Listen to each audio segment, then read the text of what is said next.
isn't just dirt, it's movement, it's access, it's potential, it's an asset, it's an asset class. But most brokers, most land brokers, commercial land brokers, are still marketing it like a static photo. So today we're going to talk about how to stand out. You've got to do more in 2025, and we're going to break it all down. So with us, as always, is Floyce, rhymes with Rolls Royce. She is going to be helping me break this down for you, the commercial land broker, and go beyond what you're probably doing now to list a parcel of land for a landowner. So, Floyce, how should we start thinking about this? Uh, Obviously, you should have a strategy. Don't just go about it anyhow. And I like to think about it in five phases. The first phase being awareness and prospecting. You got to have a unique audience that you're going after or that you're farming and understand their needs, then tailor whatever materials you have, whether it's marketing materials or educational pieces like webinars to address their immediate needs. So, Steve, from a marketing perspective, how can we create awareness, especially during prospecting stage?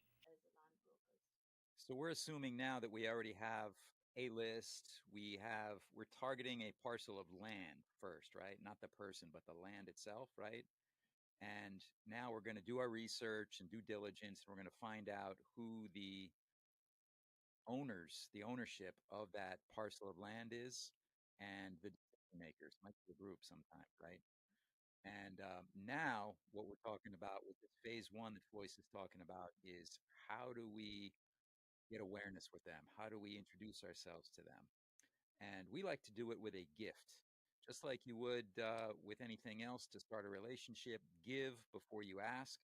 Let's open with a gift of some kind. And in this case, we're going to give them something that is unexpected, not the usual marketing direct mail piece that they're used to getting maybe from your competitors.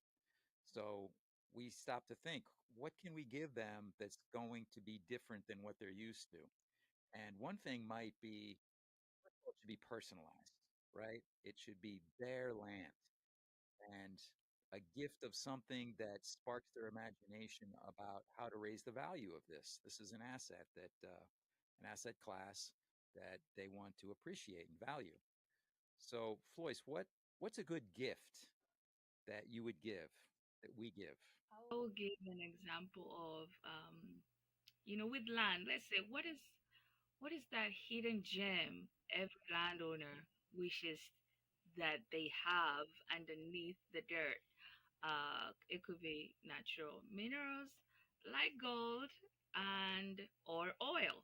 So we are working with a client currently, and we are torn between picking either a gold coin, a plastic gold coin that would trigger that emotion, or some gold wrapped chocolate thing. So it could be something as cheesy as that, or even just maybe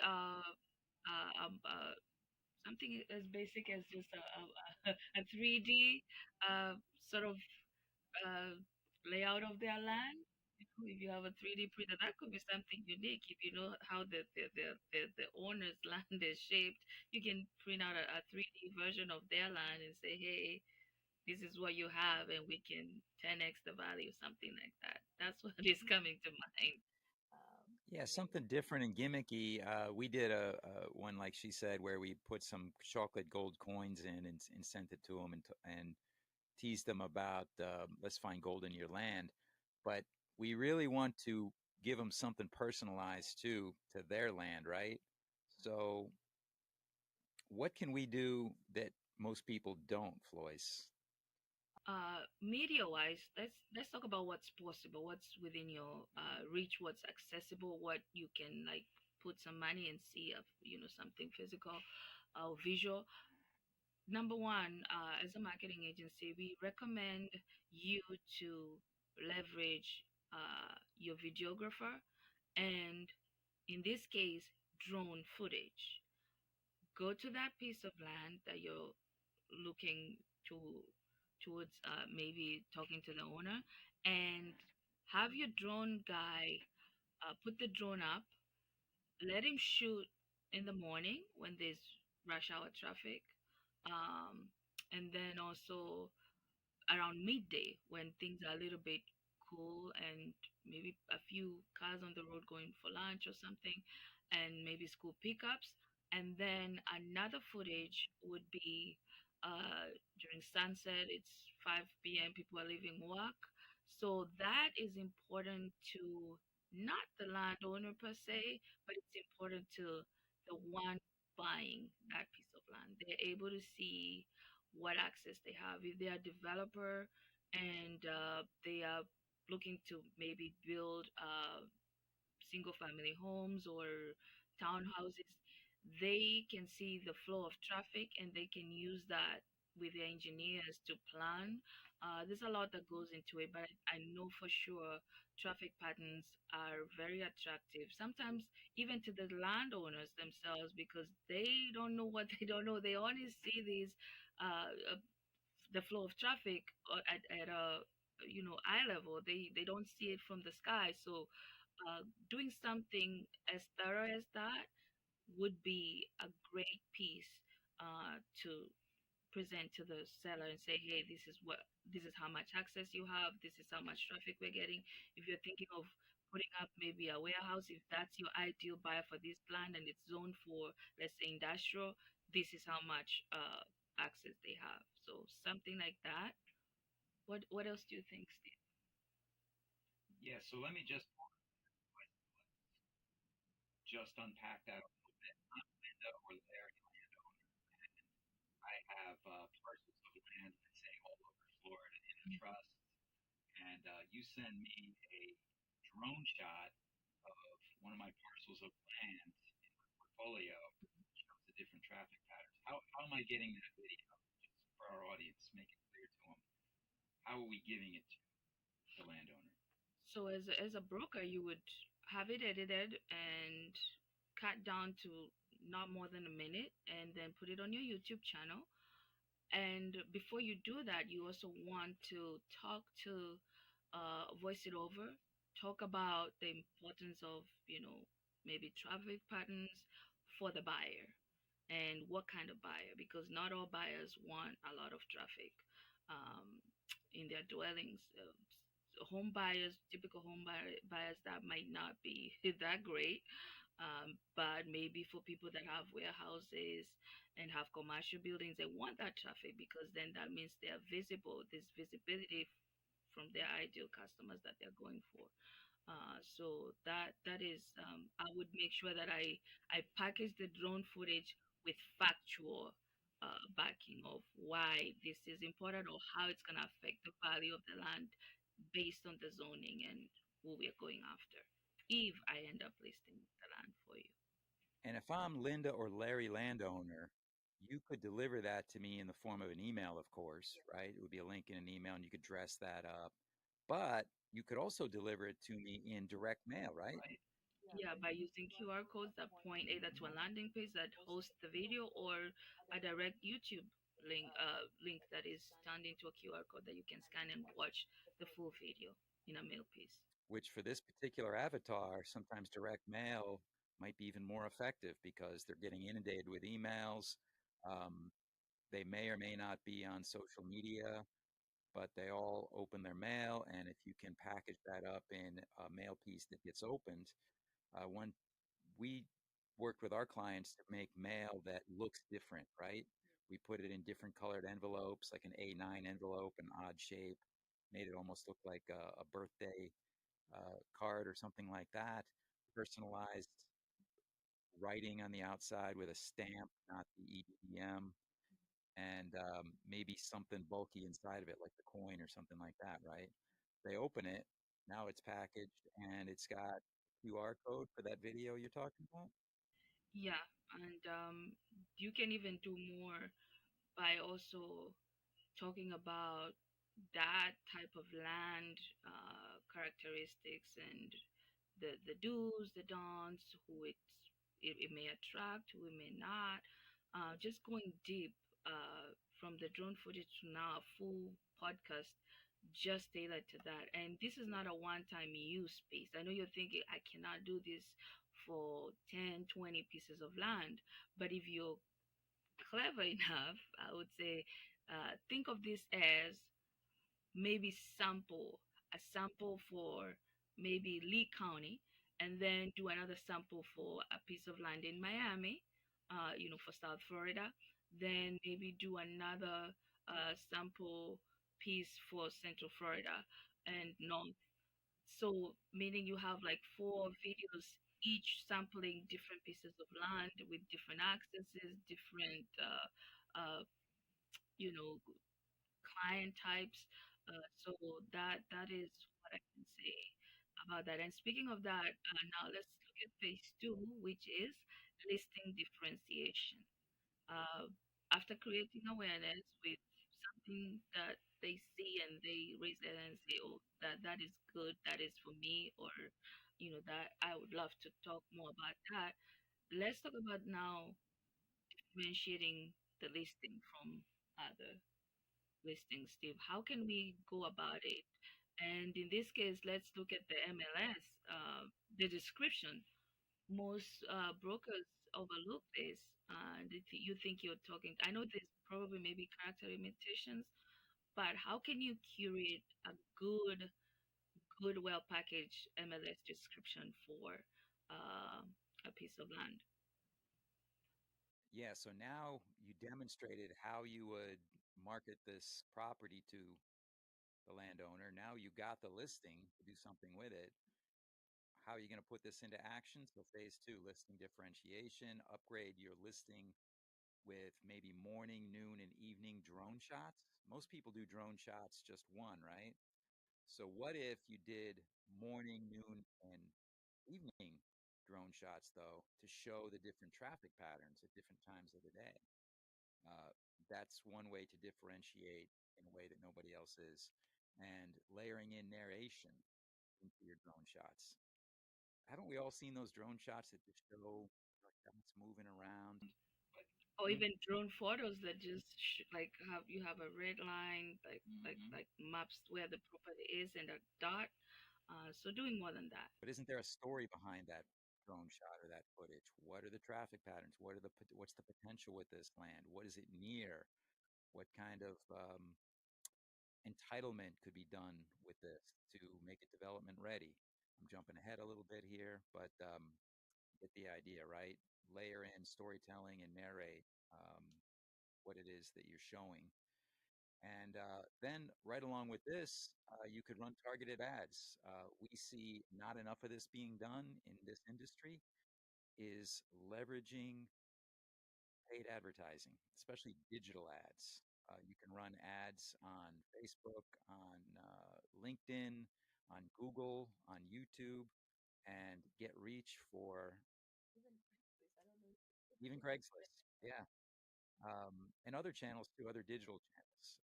Of course, there's always offline channels, um, but digital, we usually start with digital, even in commercial land listings, because it's more effective and your advertising dollar goes much Perfect. Now let's go to phase three, which is development storytelling. further. Okay, so phase three, development storytelling. Now we got the listing and we're really going to take it to the next level, right, Floyce, with the storytelling to market this property. So, like anything in marketing, we really need to tell the story to the end user, the prospect of why this land, again, is it good for development? If so, what needs to be done with it? What's the potential in this? What's the context of where it's located? Location is important. And let's talk about the storytelling. For example, you could document the journey from pre sale to final build. Yeah, and I would say, Steve, like, remember when we were talking about awareness? if you're going out with your drone guy to take the drone footage and drone photos, let's say, you're not doing that part. Or if you are very advanced, maybe you're the one up there doing the drone as a realtor or broker, bring an extra tripod and set it at the corner, or maybe it could be just a GoPro in the dash of your vehicle. Just park and turn it on and make sure it's positioned in a way where it sees what you're doing or you're in full view. And then that is part one, how you got the footage in the beginning, the drone footages. And then if you end up meeting with the owner, the first meeting you had, let's say on your way there, you talk us through, okay, I last night I prepared ABC. I'm going to a listing presentation. This is a beautiful drive. I'm in this area, blah blah blah. So all those details that seem to be not quite, you know, who's gonna care about that listing? But they come in handy because if you end up getting that listing and you also are on the buying side of it, imagine now the buyer buying that listing and then developing it to maybe 20 townhomes, and you have the footage from when you went to as prospect and take the drone footage to the listing, appointment, to signing the contract afterwards. Tell us how it went, and then now putting it up on the MLS, like we were talking about, making sure that you're very detailed with the descriptions on the MLS and whatever you put in there, to now breaking ground, if you talk to the surveyors and the engineers and they tell you, hey, we're going to be breaking ground this day, be there, capture those moments, because they're going to be very important. After you get the $20, now it's time to market the real actual property, from dirt to now like a full developed, uh, what, 10, 20 townhomes. How are you going to sell those if you're also representing the seller, the buyer now, who now becomes the seller that is selling these units?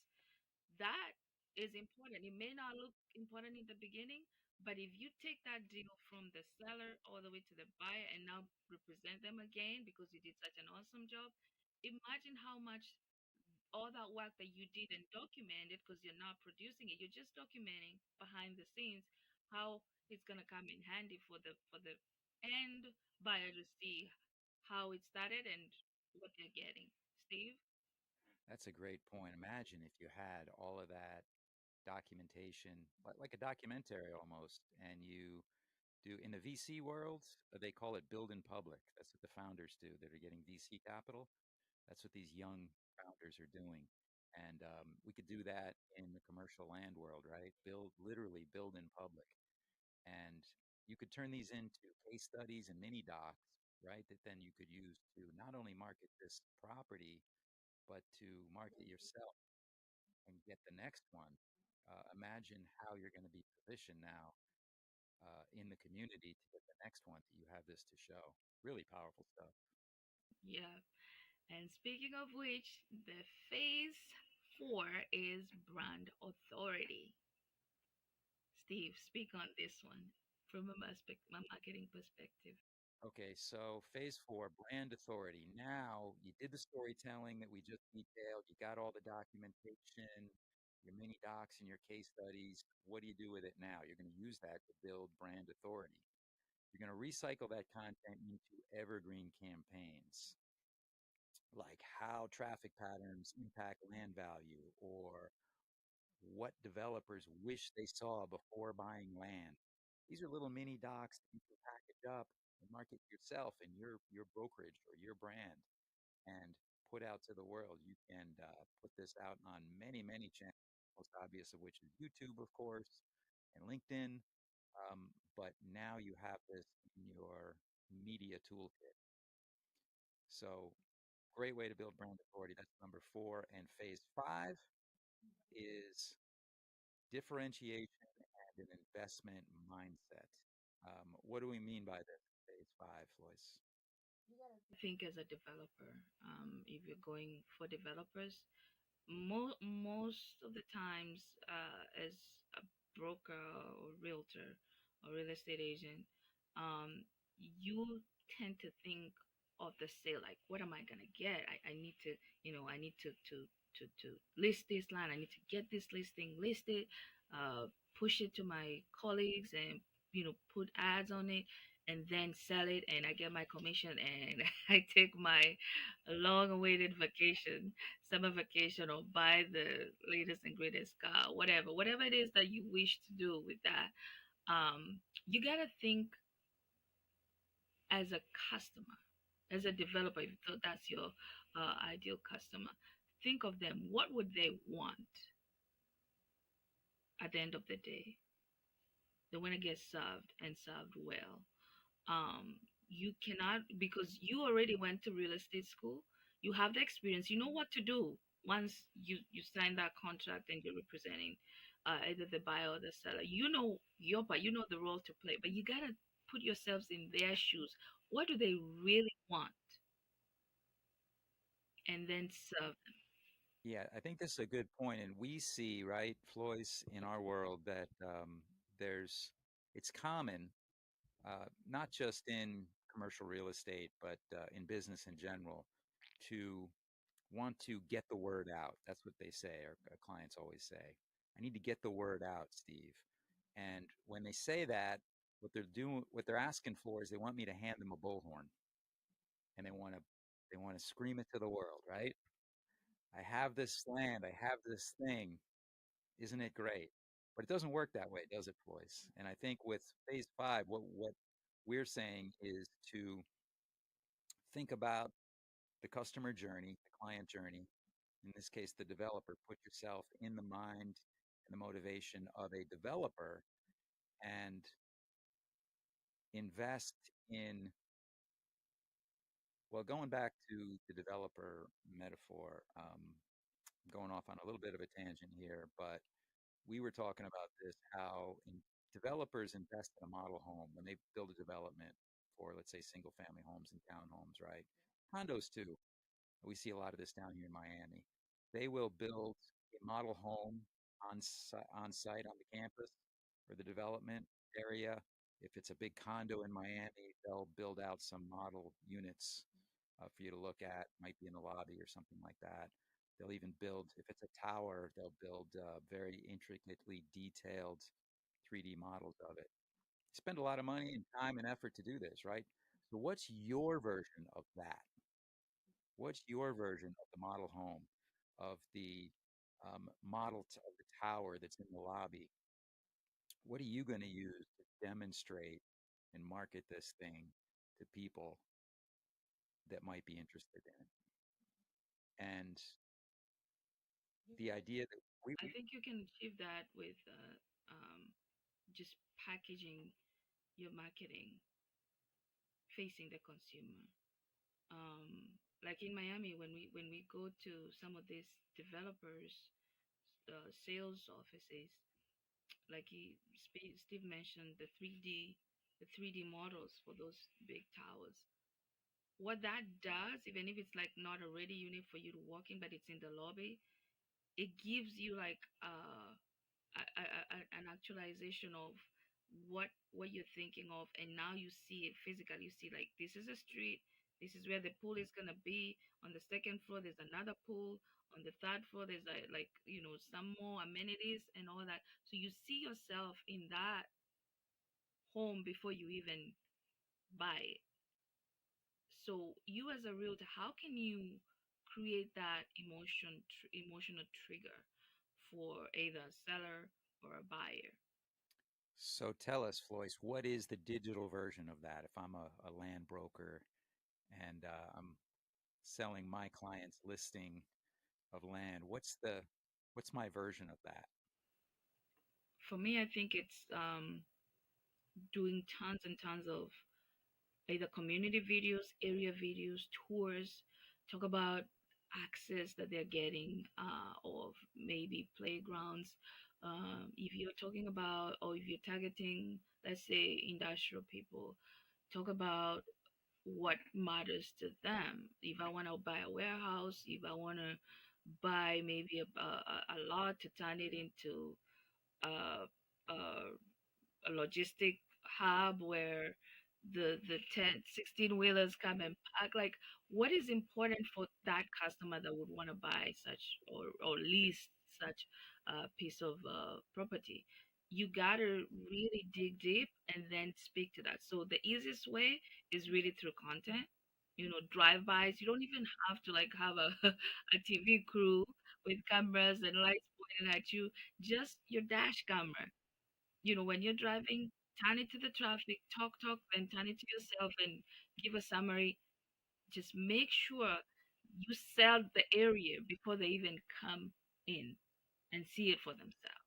And some of our clients do go to the trouble of making renderings, right? They'll pay engineers or architects to develop renderings to market a parcel of land, commercial land, uh, to actualize that potential.